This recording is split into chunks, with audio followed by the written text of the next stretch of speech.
The day that he was murdered. How was that day? I woke up and I felt real heavy.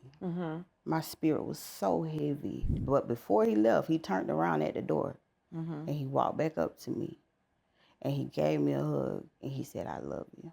And it was a different type of "I love you"? Different. Everything about that day was different and I didn't see it back. What type of takeaway did you feel in your spirit? Did you feel a takeaway of death or did you feel a takeaway of prison? Death. Of death? Death for sure. How did he die? He was shot 6 times. So he was murdered. Yes.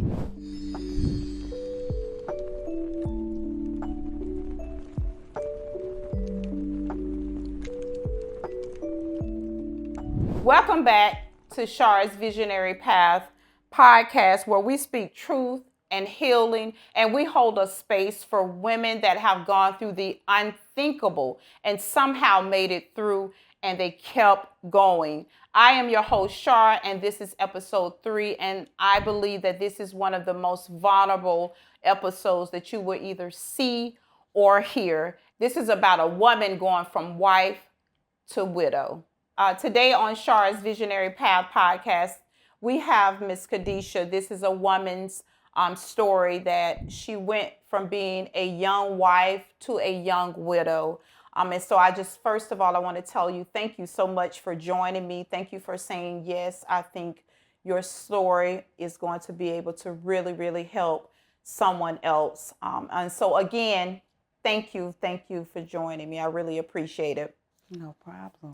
So what I want to do first, I just want to very briefly speak about how we met. Yes. Because I haven't known you long. We met in church. Yes. I felt like, because when I was seeing you in church, if you don't mind me saying, I felt that there was a lot of, I saw a lot of emotion with you. And I felt like there was some heartbreak. I never knew what the heartbreak was. And so that's how we met, because I just remember always wanting to comfort you and to just reassure you that whatever you were going through, that it was going to be okay. Yes, ma'am. And so I never imagined, though, I would have you on my sofa, on my couch, telling your story. So again, I really appreciate you doing that. And not only telling your story, I want to tell who your husband was, because I love people like to think about what happened to a person. I like to bring life to that person first before we even start telling what happened. Okay. And so we're going to do that today. So today, if you could just talk about who Frank was. Who was he to you? Frank was, let me get my words together. He was genuine but firm, protective, loving. He also was a man of stature, you know. He loved everybody around him. He showed love to everybody around him. He was an amazing father, an awesome husband, and very, very family oriented, for sure. For sure. There's nothing that the situation at hand can take away from his character and who he was. That's awesome. That's absolutely wonderful, because a lot of us, we don't know who he was. We just know a name. You know, people know people's name.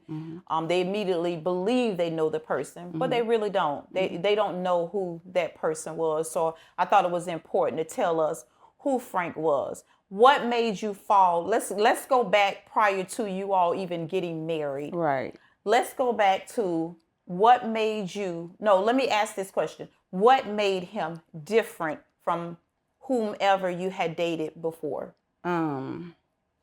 His consistency, his presence, the way he loved me, the way he supported my dreams, just his overall aura, his character, his personality is what made him different. He was the first of many things for me when it comes to or came to a relationship in general. How did you all meet? Crazy story.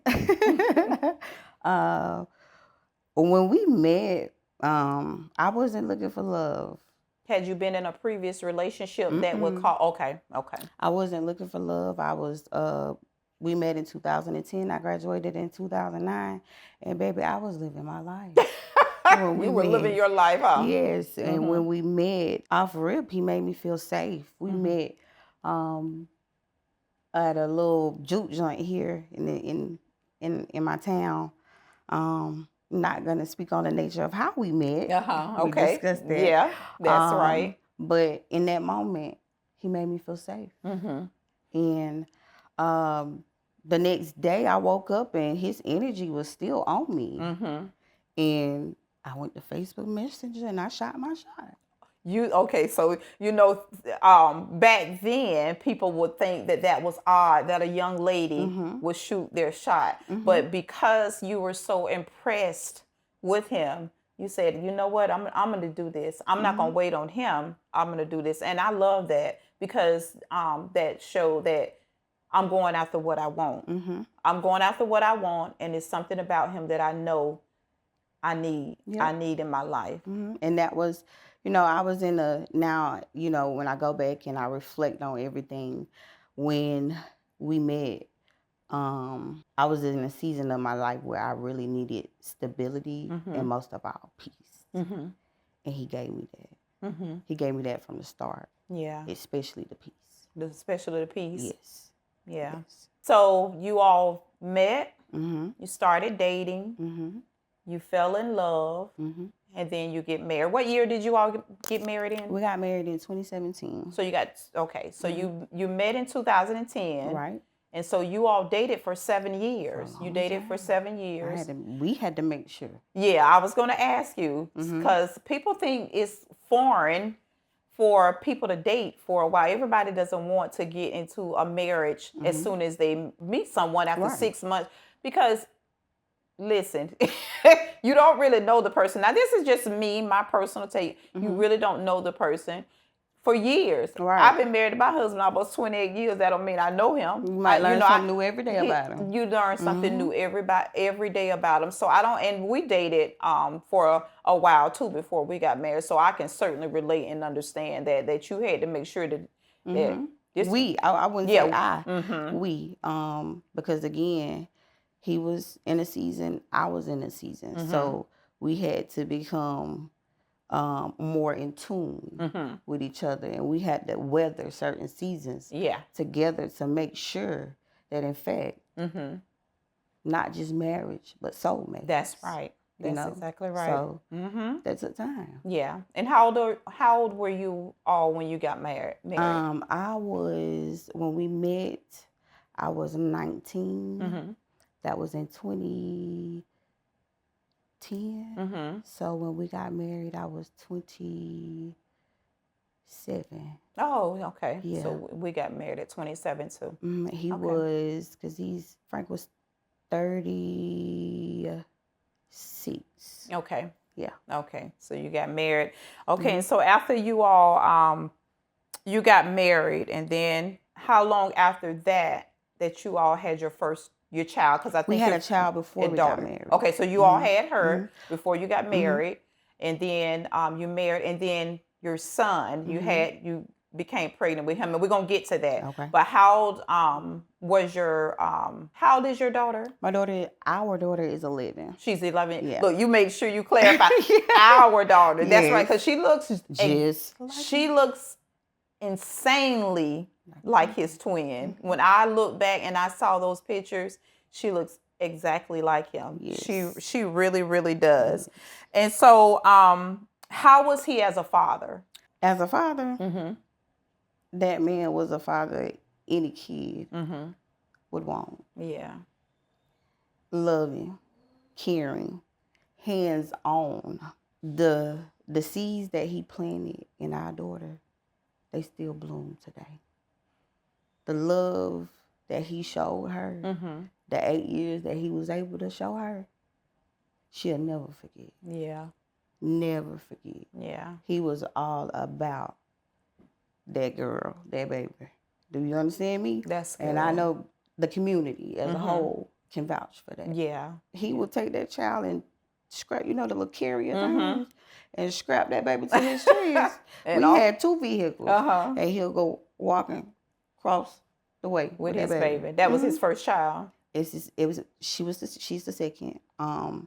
His son is 16, but unfortunately, when he was born, Frank was incarcerated, so he was never given the opportunity to be there, to form a relationship with him. Right. So that was like, even though it wasn't physically his first child, that was his first hands-on type of child. And then she's a girl at that. Right.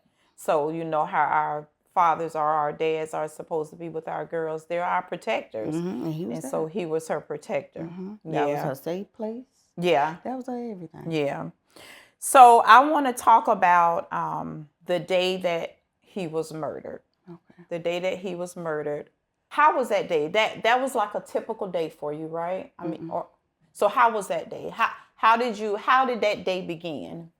I woke up and I felt real heavy. My spirit was so heavy. By this time, I had already found out that I was pregnant.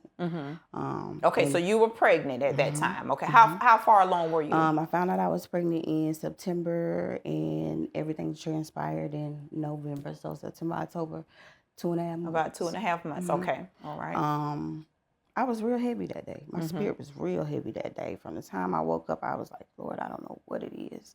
I even expressed that to him. Went to work, still heavy. I didn't say too much. Got off. He reassured me that he had already picked baby girl up from daycare, fed her. He let me know that he was going, when I got home, he was going to go out and he would be back home. Spirit still heavy. He left. But before he left, he turned around at the door and he walked back up to me and he gave me a hug and he said, I love you. And it was a different type of I love you? Different. Everything about that day was different. It was different. Like I said, my spirit was so heavy and I didn't say it back. Wow. I didn't say it back. And I ain't going to get emotional, but I didn't say it back. My spirit was just heavy. Because, reflecting back, I should have just told him, no, just stay. I just don't fit something, just don't feel right to me. Yeah. But I didn't. I let him go. And he left. So how did you get the news that something had happened? Again, spirit heavy. He called me and gave me some information. I'm like, okay.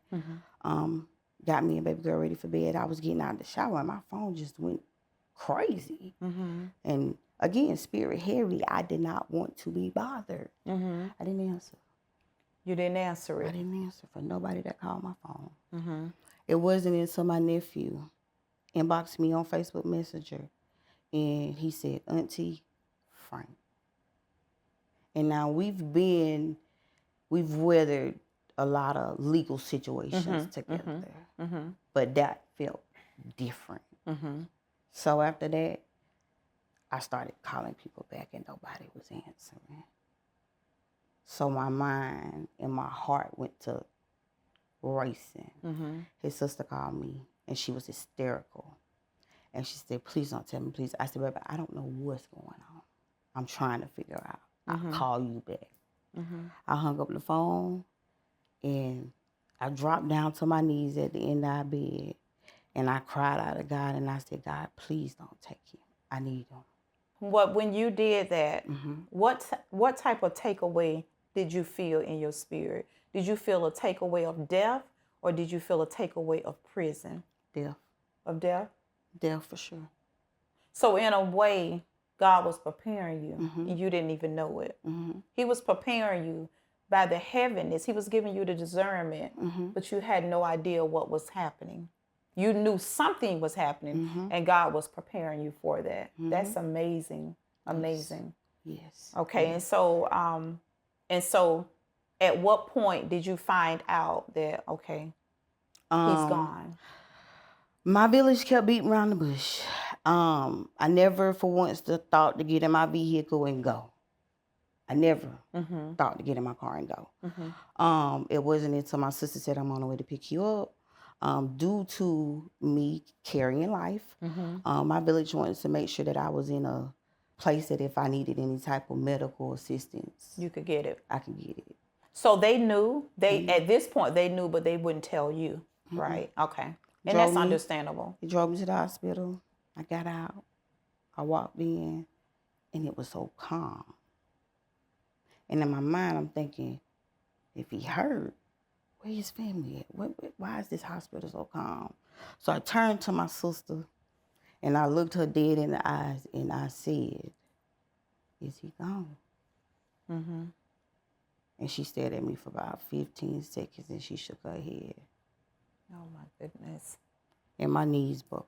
Yeah. And I hit the ground. And I cried a cry of agony and pain that can only be, that's the type of pain that can only be felt.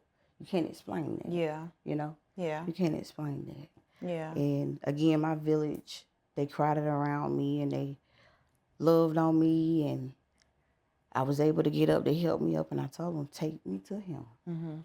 I need to see him. Yeah. I don't care what kind of condition or what's going on. Take me to my husband. I need to see him. They did just that. But of course, I was not granted my wish of seeing my husband. And he, just to clarify, how did he die? He was shot 6 times. So he was murdered. Yes. He was shot 6 times. 6. Can you tell me, what was it? Was it, as far as like the murder, what do you know what caused it? What led up to this? What do you feel like, or what have you heard led up to it? The young man responsible for the murder, from what I've been told, Frank had begun to take this young man under his wings. Fed him, showed him love, but not realizing that the whole time it was a setup. Wow. You know, all I know is he was on his way home and got a call to come back. And when he came back, he was shot. That's when everything transpired. So he was on his way home. Whew, that's some. And how old was he?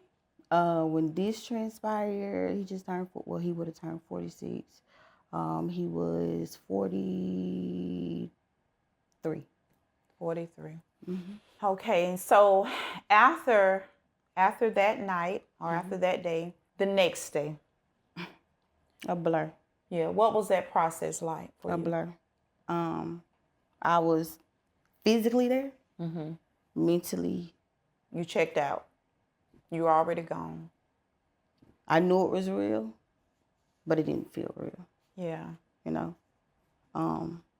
it's not too much I can really remember because again, it was a blur. Yeah. It was a blur. Yeah. And how was it? Cause how was your baby? How was your daughter when she was 8 years 8 old. years old? How was that process of you trying to explain to her about her dad? You know, when it came to that, I prayed about it. Even though the next day, of course, I still got to take her to school. And in the line, she said, "Mom, is my dad okay?" I broke down. I said, "Yeah, he okay." Because I'm super mom. Yeah. I can fix it, you know.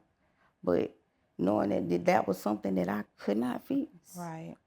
And knowing that she really already knew, she just wanted me to tell her. Yeah. I had to pray and ask God to you got to guide me. You got to show me how I'm supposed to do this. Yeah. Because doing it myself, I ain't got no strength right now to do that. He gave it to me though. And he gave it to you. You was able. How did she take it? That little girl there.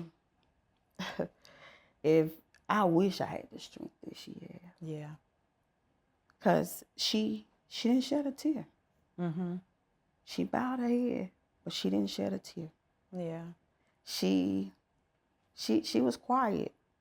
She was real quiet. You know, being an 8-year-old kid and not really understanding what's going on around you, and what emotions are for one. How to navigate through that. that. And how to process that. Yeah. You know? Yeah. But she didn't shed a tear. She didn't shed a tear. She bowed her head, and that's what it was. And how old is she now? She's 11. So from 8 until 11, how have her emotions been about it? Does she talk about it? Has she had any type of therapy? She's been in therapy for 3 years. She has, okay. Because she, again, being super mom, now I may get a little emotional on this part. Cause she went silent on me. She wouldn't talk to me. She wouldn't talk to nobody. And I knew as her mother, it was only so much that I could do carrying life and figuring out how we about to navigate this thing. Yeah. I reached out to the school, and they put me in touch with an organization where I was able to get her into therapy. Yeah. And it was play therapy, so they had, dolls, and that way she could express herself. And she began to draw a lot. So she started to draw her emotions, not really understanding her emotions, and she would leave it in places that she know I would find it. Yeah. And I would pass those drawings off to her therapist. So that's how she began to navigate her emotions. Yeah, and process it all. And in a way, letting you know what her emotion was through her drawings and leaving them everywhere. That's the way she kind of processed going through it all. I can't even imagine that the pain that she felt and maybe still feeling and will feel, Not only did she lose her dad, but does she know how her dad died? We've never had the conversation. Okay. We never had the conversation. But at some point she is, even if she doesn't know now, I feel like at some point she will. She's going to go to his obituary. She's going to go to the papers and she's going to find all of that. So her being in therapy is such. Is it just regular therapy, or is it a grieving therapy? Did you ever get grieving therapy? Did you ever get grief therapy? And I feel like that is such a huge difference between therapy and grief therapy, and people need to understand that. That's a huge difference. Yeah. She went through a grief therapy her first year and a half. Okay. And then we transitioned to therapy because we felt like we had gotten over, or not gotten over, but we had gotten to a point where she started to understand her emotions. Right. And she began to become more verbal. Okay. About how she was feeling. Okay. So it was then her therapist and I felt like it was time. Okay, now we got to build. We got to build some things back in her. Yeah. So that's when we transition over to actual therapy. Okay. And she's been in therapy for the last year and a half. That's good. That's very good. And I want to ask you too, because a lot of times when we go through things so tragic and they happen so quick and our lives change in a moment's time, sometimes I think that people want us to believe that, and this is not just for people that have lost people, just that people that are going through life, sometimes we want, and even me as a Christian, you as a Christian, we have faith, but sometimes we ask God, okay, God, it's a little bit too much. What's going on? So I want to ask you, during this process, during this time, when all of this happened, were there any moments that you questioned God, number one? Did you ever become mad with God? Were you angry at God? And then after that, did you finally understand? Okay. Without going into at what point you understood, but did you understand? So I definitely questioned God, for sure. I questioned God till I couldn't question him no more. I did it, but I never lost faith. Yeah. I never lost my faith. That's a difference. People don't understand. You still have faith, but you're kind of upset because that's the human part of us, you know? Yeah. Yeah. And I was very much so angry with God. You know, here we are. How do we get here? How do we get from the awesome news of finding out we're pregnant with a child we've been trying for, saving up to buy a house, and we're here? I was angry. Yeah. I was very angry. Yeah. You know, because I've always wanted, for one, to have a family, and not to be the one with multiple. You know, multiple. I wanted my kids to have a family. Yeah. A mom and a dad, healthy relationship. You know, so I was very angry with God. Yeah. Because I felt like I knew I had found my person. Yeah. You know. And then all of a sudden, God allows him to be snatched out your hand. You know. Snatched out your life. You know. So, yes, I was very much so angry with God. Yes, I was. And I questioned God. Like I said, like I never before. I did that, for sure. But, you know, the narrative goes around. You're never supposed to question God. But if you don't, how you going to get your answers? You know? You're not supposed to lose your faith. But you can ask God, why? Right. You know? Yeah. For sure. And do you feel like at some point you did get an answer from God? Yes. You did? Okay. At what point, though, okay, so you've gotten to the point that that you question God, you got your answer from God at some point. But I was listening to a podcast a couple weeks ago, and so I'm going to ask you this question. And because I thought this question was so powerful. This young lady was going through, during the pandemic, she had lost a lot of things. The only thing she had was a podcast with only a few listeners. So she cried I believe she was crying from LA to, she had to move back home. Her father sent her a text, and her father said, after you're through crying, then what's next? So at what point, and I thought that was so powerful, because I began to ask myself sometime, after you're through crying, then what's next? So I want to ask you, after you got through you partially made it through the grieving process, and you realized Frank is not coming back. He's gone. And at some point, I got to keep going. I still have my children. My children are dependent on me. So my question to you is, after you were through crying, and I'm sure you still have those days, but after you got through the huge bulk of it, then what was next? I knew that, I had came to the realization that I gotta live. Yeah. I gotta live. And I gotta start by loving me first. Yeah. I gotta start by taking care of me first. Yeah. Because if I'm nothing, how can I be anything to my kids, my family, anybody? Yeah.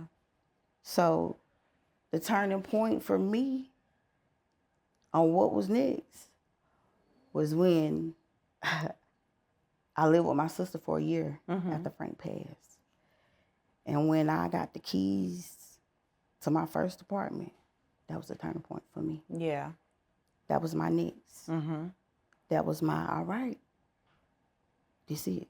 Let's go. Let's get it. Let's go, God. Let's get it. Yeah, I love that, because now you've realized he's not coming back, and I gotta live. I have to live. I cannot die and go into that grave with him. I cannot change anything happen. I cannot do any of that. So now it's time for me to, I gotta live. I absolutely love that. And that gives your baby girl, she knows what strength looks like. She looks, and that teaches her how whatever she goes through, okay, you can be strong. You can be strong, and you can make it through it. I absolutely love that. So how did you feel about having to have your baby by yourself without your husband, though? I'm sure that brought on some emotions.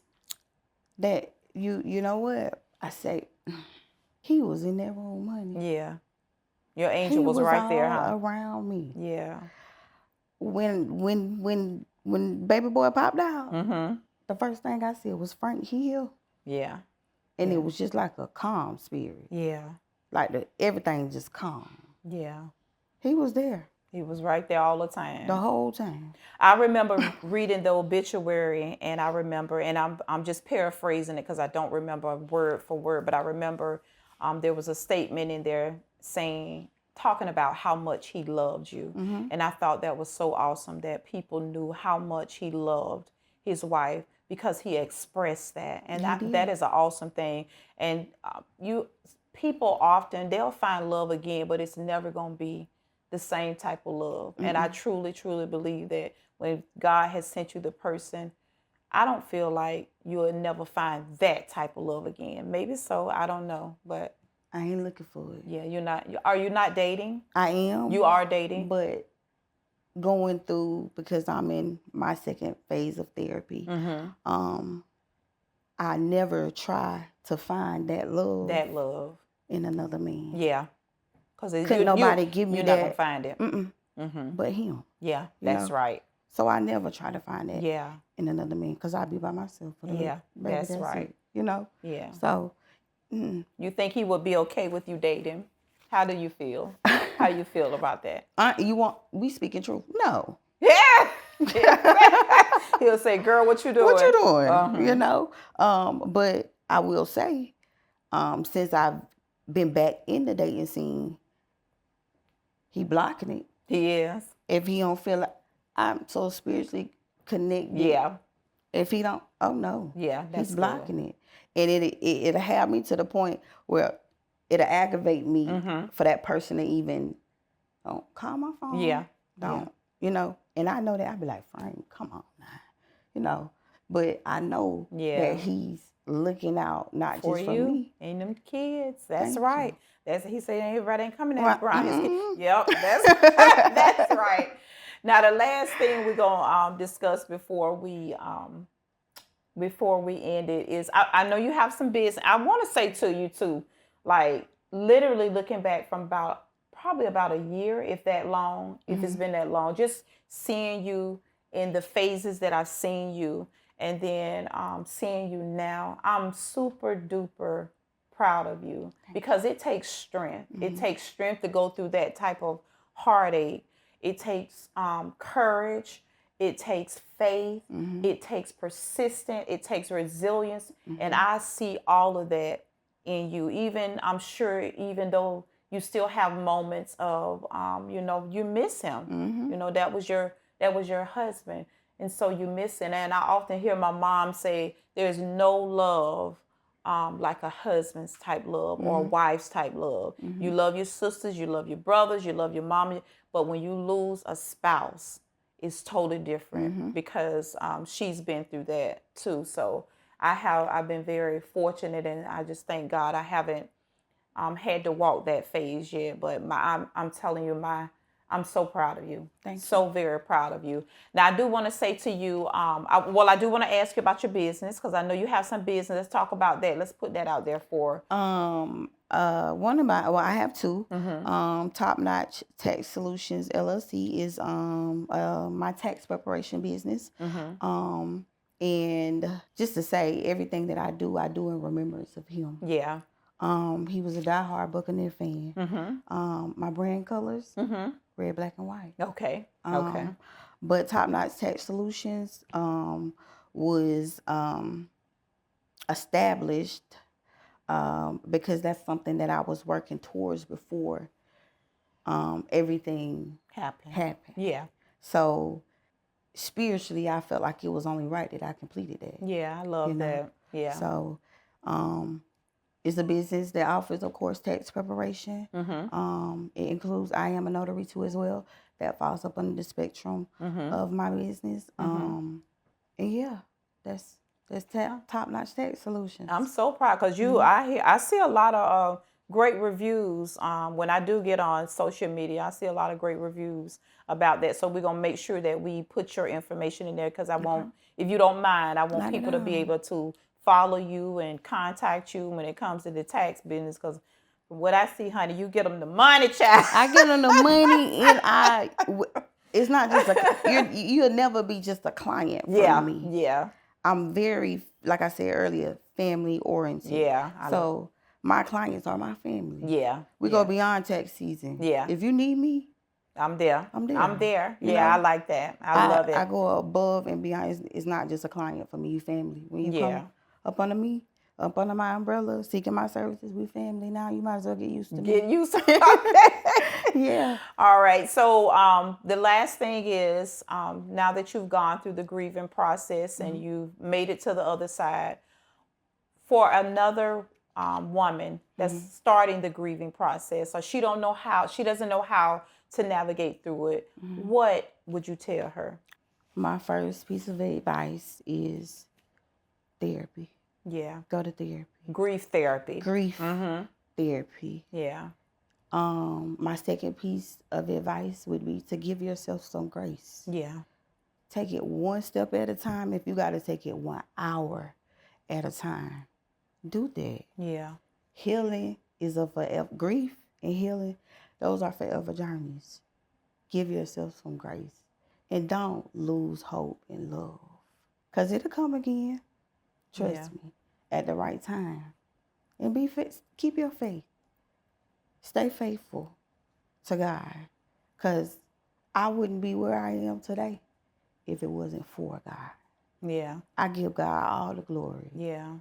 I thank God for his grace. Yeah. I thank God for carrying me. Yeah. You know? Yeah. So don't lose that faith. Yeah. Don't lose that faith. Because if he brought you to the storm, he's definitely going to bring you through the storm. Amen. And you're going to come out bigger, better, stronger, and wiser. I absolutely love that. There is nothing else to say or behind it. I'm in awe of you, and I really appreciate you so much. There is nothing more that I can even say to that. I just want to say to every woman that is listening, that has gone through this process, that is going through the process of grieving, I just want you to know that you can get through it. You will make it on the other side. Just because you went through that, it does not stop the calling that God has on your life. And Kadeshea is a prime example of once you get through the grieving process, and I know that process does not end, but once you can get through it a little bit, you can get on the other side and you're going to be just fine. I just want you to remember to follow, to like, to share, to comment, to review. Please do all of the above. If you can connect with this story, or if you know anyone that can connect to this story, please make sure that you share this with them. And as always, thank you so much for being a part of this journey. Until next time, stay on the visionary path.